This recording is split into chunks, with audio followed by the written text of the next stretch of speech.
একদিন ছোট্ট একটা গ্রাম্য স্কুলের ক্লাসে মাস্টার সাহেব বললেন, যে ভুল করবে তার নাম লেখা হবে বোকার খাতায়। মিঠু বসে বসে ভাবছে।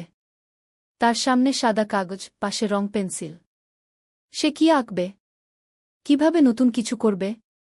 হঠাৎ তার মাথায় এলো এক মজার আইডিয়া।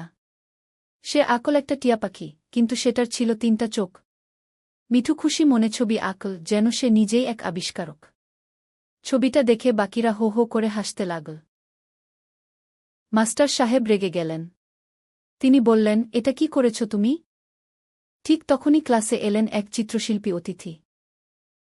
গলায় স্কার্ফ, মাথায় কালো টুপি, হাতে ছবি আঁকার খাতা। তিনি বললেন, কে আঁকেছে এই ছবিটা? মিঠুকে সামনে এনে তিনি বললেন, এই ছবি তো অসাধারণ। এটা কল্পনার ছবি। 3 চোখ মানে অতিরিক্ত দেখার চোখ। এই তো সত্যিকারের শিল্প।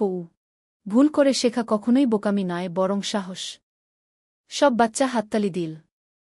মিঠু হাসল, তার আঁকা পাখিটা যেন ডানা মেলে আকাশে উড়ে গেল।